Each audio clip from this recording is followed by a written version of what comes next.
آپ کو بتائیں کہ کراچی سے ایک چونکا دینے والا انکشاف سامنے آیا ہے۔ شہید Benazir Bhutto university of veterinary and animal sciences Sakrand میں کروڑوں روپے کی کرپشن، جعلی بھرتیاں اور مالی بے ضابطگیوں کا بھانڈا پھوٹ گیا ہے۔ وزیر اعلیٰ سندھ کی منظوری کے بعد چیف سیکرٹری نے اینٹی کرپشن کو مقدمہ درج کرنے کی ہدایت دے دی ہے۔ سوال یہ ہے کہ اعلیٰ تعلیم کے یہ ادارے علم کے چراغ جلاتے ہیں یا پھر کرپشن کے اندھیرے پھیلاتے ہیں؟ مزید اس بارے میں بات کر لیتے ہیں زاہد کھوکھر سے۔ زاہد، سب سے سوال تو یہی بنتا ہے کہ آخر ایک یونیورسٹی کے اندر کروڑوں روپے کی کرپشن اور جعلی بھرتیاں اتنے عرصے تک چھپی کیسے رہ گئیں؟ نگرانی کا نظام کہاں پر موجود ہے؟ تھینک یو سو مچ۔ اور ہمیشہ ہم افسوس ہی کرتے ہیں اس طرح کے جو معاملات سامنے آتے ہیں کہ بدقسمتی کی بات ہے کہ جو ادارے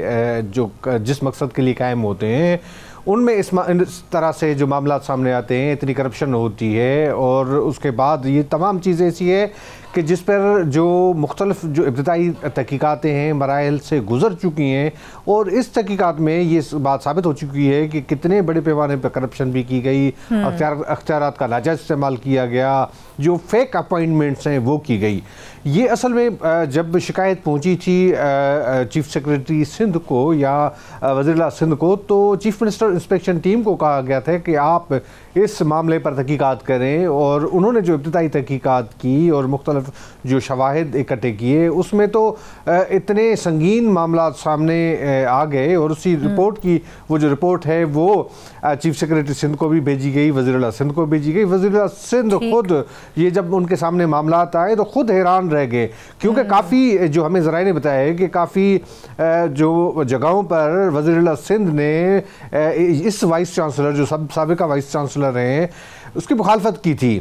بنیادی طور پر کہ اس قسم کے جو افسران ہیں ان کو اہم عہدوں پر تعینات نہیں کیا جائے گا۔ اور ایک تو کراچی کے اندر تقریب کے دوران بھی وزیر اعلیٰ سندھ نے اسی وائس چانسلر کی طرف اشارے کر کے بتایا تھا کہ جو مختلف جو بین الاقوامی ڈیلیگیشنز کے نام پر جو جھوٹے اور فیک بلز بنائے گئے اور فائنینشیل کرپشن کی گئی، تو وہ بتا رہے تھے کہ جب وائس چانسلر لیول کے افسران جو ہے وہ اس طرح سے معاملات کریں گے تو پھر باقی کا کیا رہ جاتا ہے۔ تو اسی طرح سے یہ جو شہید Benazir Bhutto university of veterinary and animal husbandry sciences جو سکرنڈ میں، یہ شہید بے نظیر آباد ضلع کے اندر قائم ہے۔ سکرنڈ کے اندر اور بھی جو مختلف جو تحقیق اور ریسرچ کے ادارے وہاں پر بھی موجود ہیں، اس لیے سندھ حکومت نے بہتر سمجھا کہ سندھ کے اندر یہ سکرنڈ کے اندر ہی یہ جدید تحقیق کی جائے، جو ہمارے جو مویشی ہیں اس کے متعلق بھی، اور جدید سائنسز کی بنیاد پر ان کے نہ صرف ان کی جو بیماریاں اور معاملات ہیں ان کے لیے بھی کوئی علاج معالجے کی بات کی جائے، مگر اس کی نسل بڑھانے کے حوالے سے بھی جو کام کیا جائے۔ تو اس قسم کی جو یونیورسٹی کے اندر جو معاملات سامنے آئے، جو رپورٹ دی گئی تھی چیف منسٹر انسپیکشن ٹیم کی جانب سے، اور اس میں بتایا گیا ہے کہ اس میں کس طرح سے کرپشن، اب جو مختلف پوائنٹس ہیں وہ جو ہے ہم اپنے ناظرین کے ساتھ شیئر کریں گے۔ کرپشن تو سامنے آ چکی، زاہد یونیورسٹی کے جو سابق وائس چانسلر تھے ان پر بھی سنگین الزامات ثابت ہو چکے ہیں، تو اگر ان الزامات کی بات آئے تو کیا یہ صرف انفرادی کرپشن ہے یا ایک منظم نیٹ ورک اس کے پیچھے تھا جس طریقے سے یہ کام کیا گیا ہے؟ منظم نیٹ ورک ہے، اس طرح یہ ممکن ہی نہیں ہے کہ ایک فرد واحد بالکل جو وائس چانسلر ہے جس کے لیے کہا بھی گیا ہے، اور اس کی تو جو ملوث ہیں ہی ہیں، وہ کوئی آج کے الزامات ان پر نہیں ہیں۔ یہ مختلف عہدوں پر سابق وائس چانسلر صاحب رہے ہیں، یہ بورڈ کے اندر بھی رہے ہیں اور بورڈ کے اندر چیئرمین بھی رہے ہیں، اور 2022 سے ان پر مختلف الزامات لگتے آ رہے ہیں، اور ان کے بھائی جو ہے وہ اس کے لیے بھی کہا جاتا ہے کہ وہ بھی ایسی جو ہے کوئی ویٹرنری ڈاکٹر تھے، اس کے بعد وہ کسی اور صوبے کے اندر جو انسانوں کے ڈاکٹر بن کے بیٹھے ہوئے ہیں۔ تو اب آپ تصور کریں گے اس طرح کے جو معاملات ہمارے پاس ہوتے ہیں تو ان کو کس طرح سے کیا جاتا ہے۔ جو ہم فیکٹس فائنڈنگ جو شواہد ہیں ان کی بنیاد پر ہم بات کرتے ہیں، ان پر تو مختلف الزامات کرپشن کے علاوہ اور بھی الزامات لگ چکے ہیں جو ہم ذکر کرنا بھی نہیں چاہتے ہیں، مگر جو کمیٹی نے بتایا ہے کہ ان پر جو کرپشن ہے، فائنینشیل کرپشن ہے، اور اس کے بعد انہوں نے فیک اپوائنٹمنٹ کی ہیں ایک ادارے کے ساتھ جو بتایا گیا ہے کہ اس ادارے جو ٹیسٹنگ سروس ہے اس کی ملی بھگت سے انہوں نے فیک اپوائنٹمنٹ کی، مطلب سینکڑوں میں جو ملازمین ہیں ایک تو جعلی بھرتی کی ہے یا ان کے نام پر جو ہے وہ تنخواہیں اور دیگر معاملات حاصل کیے گئے۔ اب جو ان سے منظوری لینی ہوتی ہے چیف منسٹر سندھ سے یا سندھ حکومت سے، اس کے لیے بھی جو ہے فیک معاملات سامنے رکھے گئے۔ پیرا 9 کے تحت انہوں نے کہا ہے کہ ان کے خلاف کارروائی کی جائے، ان کا معاملہ جو ہے اینٹی کرپشن کے سپرد کیا جائے۔ دوسری جو اہم دوسری بات ہے، انہوں نے بتایا کہ آپ نے وزیر اعلیٰ سندھ مراد علی شاہ صاحب کا ذکر کیا کہ ان کے سامنے یہ معاملہ رکھا گیا، ان کی جانب سے منظوری بھی دے دی گئی اور اس کے بعد چیف سیکرٹری صاحب نے بھی احکامات دیے، تو کیا وہ جو احکامات دیے گئے ہیں اب واقعی اس کے اوپر عملی کارروائی شروع ہو چکی ہے یا یہ بھی محض ایک رسمی کارروائی ہوگی اور کوئی کام نہیں اس کے اوپر ہوگا؟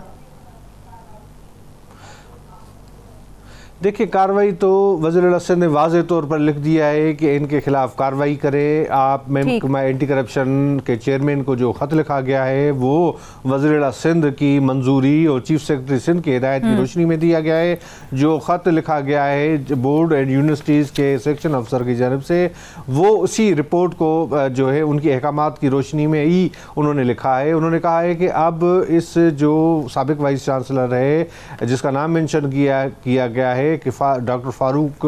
حسن، ان کو ابھی کوئی عوامی عہدے کے لائق نہیں رہے ہیں۔ وزیر اعلیٰ نے کہا ہے کہ ان کو کبھی بھی سندھ کے اندر کوئی عوامی عہدہ نہیں دیا جائے گا۔ وہ اتنی لیول پر انہوں نے کرپشن کی ہے یا ان کے معاملات سامنے آئے ہیں۔ اس کے بعد انہوں نے پیرا 1 تو 9 کو مینشن کیا گیا ہے، جو اہم نکات شامل تھے جو چیف منسٹر انسپیکشن ٹیم نے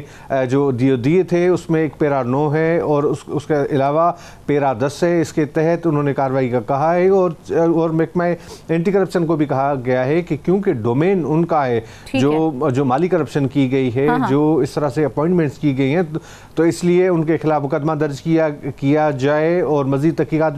کی جائے۔ زاہد، آپ نے کہا کہ ڈاکٹر فاروق حسن کو تاحیات سرکاری عہدہ نہ دینے کا حکم دیا گیا ہے، ٹھیک ہے، وہ تو نہیں دیا جائے گا، تو لیکن کیا لوٹی ہوئی رقم بھی ان سے واپس لی جائے گی؟ اس حوالے سے بھی کچھ کہا گیا ہے؟ دیکھیں، اس وقت جو محکمہ اینٹی کرپشن کے اندر قوانین میں ترمیم کی گئی ہے، ہم نے گزشتہ ایک پروگرام بھی کیا تھا، جو چیئرمین ہیں موجودہ محکمہ اینٹی کرپشن کا سید ذوالفقار علی شاہ صاحب، ان کی کوشش ضرور رہی ہے کہ کیونکہ ان کے قوانین میں والنٹیئر ریٹرن کے معاملات نہیں تھے، جس طرح سے لوگ نیب کے اندر جا کے نیب کے اندر ایک پروویژن ہے کہ وہ ریکوری کرا سکتی ہے، تو محکمہ اینٹی کرپشن کے پاس ایسا کوئی قانون نہیں تھا۔ اب ان کے قوانین میں ترامیم کی جا رہی ہیں، کیا وہ اب نافذ العمل ہے اس وقت یا نہیں ہے، اس پہ بحث کی جا سکتی ہے، مگر قوانین میں ترمیم کی جا رہی تھی کہ ایک انہوں نے شک ڈال دی تھی کہ اب اس طرح سے ہے، کیونکہ وہ محکمہ اینٹی کرپشن کے اندر ابھی جو انتظامی معاملات ہیں ان کو کافی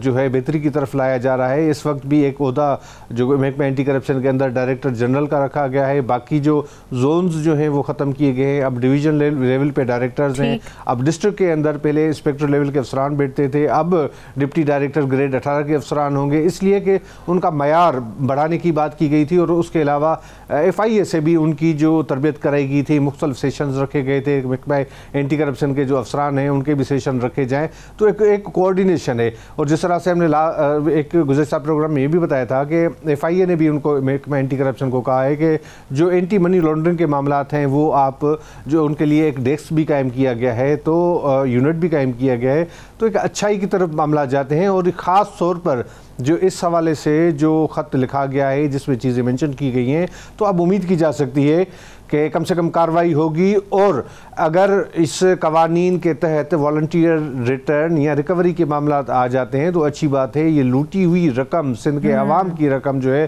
وہ اسی طرح سے کچھ افسران جو ہے وہ کرپشن کر کے وہ لوٹ لیتے ہیں، وہ اپنے جیبیں بھرتے ہیں۔